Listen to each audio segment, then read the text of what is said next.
Hello everyone, আসসালামু আলাইকুম। আজকে আমি রান্না করব ডিম শাক ভাজি বা তিত শাক। আপনাদের কার এলাকায় এই শাকটাকে কি বলা হয় অবশ্যই সবাই কমেন্টস করে জানাবেন। আর যেখান থেকে আমার ভিডিওটা দেখছেন অবশ্যই আশা করি সবাই ভালো আছেন, সুস্থ আছেন, এই কামনাই করি। ভিডিওটা দেখা শুরুতে অবশ্যই একটা লাইক দিয়ে ভিডিওটা দেখা শুরু করবেন। এই তো আমি ডিম শাকগুলোকে ভালো করে কেটে নিয়েছি। দেখুন, একটু মাঝারি সাইজের করে কেটেছি, বেশি বড় কাটিনি, আবার একবারে কুচি করে নিইনি। এখন আমি এগুলাকে ভালো করে ধুয়ে পরিষ্কার করে নেব। আর আমি এখানে নিয়ে নিয়েছি কিছু ছোট সাইজের আলু কুচি কুচি করে শাকটার সাথে ভাজি করার জন্য। এগুলাকে আমি ধুয়ে পরিষ্কার করে নিয়েছি। আর এখানে নিয়ে নিয়েছি বড় সাইজের একটা পেঁয়াজ কুচি করে, নিয়ে নিয়েছি 2টা রসুন কোয়া খুলে, আর নিয়ে নিয়েছি কয়েকটা কাঁচামরিচ কেটে, আর নিয়েছি অল্প কিছু ধনিয়া পাতা কুচি করে। এই ভাজিটার মধ্যে পেঁয়াজ আর রসুনের পরিমাণটা একটু বেশি করে দিতে হয়, এতে ভাজিটা অনেক টেস্টি হয়। এখন আমি শাকটা ভাজি করার জন্য একটা প্যান বসিয়ে দিলাম চুলার উপরে, আর দিয়ে দিব রান্নার তেল। দিয়ে দিলাম তেল। এখন তেলটা গরম হয়ে আসা পর্যন্ত অপেক্ষা করব। তেলটা গরম হয়ে আসার পরে দিয়ে দিলাম 2টা শুকনো মরিচ 2 টুকরো করে। এখানে যার ইচ্ছা করে সে দিতে পারেন, আর যার না ইচ্ছা করে সে এই শুকনো মরিচের স্কিপ করতে পারেন। আমার ভালো লাগে এই জন্য আমি সবসময় শুকনো মরিচ দিই। এখন আমি দিয়ে দিব কোয়া রসুনগুলো একটু ব্রাউন কালার হয়ে আসার পর আমি দিয়ে দিব পেঁয়াজ কুচি আর কাঁচামরিচ কুচিগুলো।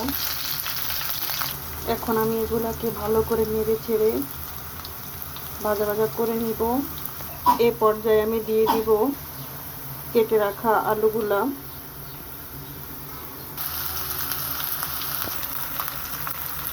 এখন আমি এটাকে নেড়ে ছেড়ে মিক্স করে নেব।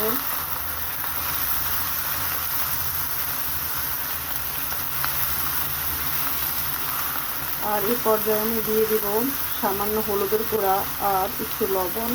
এখানে আমি দিয়েছি হলুদের পরিমাণ খুবই অল্প পরিমাণে, শুধুমাত্র আমার আলুগুলো একটু কালার হওয়ার জন্য, আর লবণ দিয়েছি 1 চামচের থেকে একটু কম। এখন আমি এগুলাকে ভালো করে ভেজে নেব। এখন আমি আলুগুলাকে ভালো করে তেলের মধ্যে ভাজা করে নেব।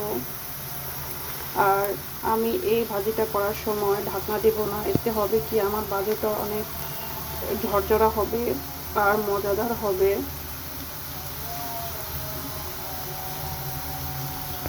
আর যারা আমার চ্যানেলটাকে সাবস্ক্রাইব করেছেন সকলকে ধন্যবাদ। আর যারা এখনও সাবস্ক্রাইব করেন নাই তারা অবশ্যই চ্যানেলটাকে সাবস্ক্রাইব করে পাশে থাকবেন। এই দেখুন, আলুগুলো তেল ছেড়ে দিয়েছে আর আলুটা অনেকটা ভাজা হয়ে আসছে। এখন আমি এই পর্যায়ে দিয়ে দিব সেই ধুয়ে পরিষ্কার করে রাখা শাকগুলা, ডিম শাক। এখন আমি এই পর্যায়ে দিয়ে দিলাম ডিম শাক বা তিত শাকগুলা। এগুলাকে আমি এখন খুব দ্রুত নাড়াচাড়া করে ভেজে নেব। যেহেতু আলুগুলাকে আমি অনেক আগে ভালো করে ভাজা করে নিয়েছি, তাই এই শাকটা রান্না করতে এখন আমার বেশি সময় লাগবে না। আর এই শাকটা বেশিক্ষণ ধরে রান্না করলে হবে কি এই শাকটা তিতা হয়ে যাবে, তাই আমি খুব অল্প সময়ের মধ্যে শাকটা নাড়াচাড়া করে উঠিয়ে নেব। এই পর্যায়ে আমি ধনিয়া পাতা দিয়ে ভালো করে শাকটাকে মিশিয়ে নেব।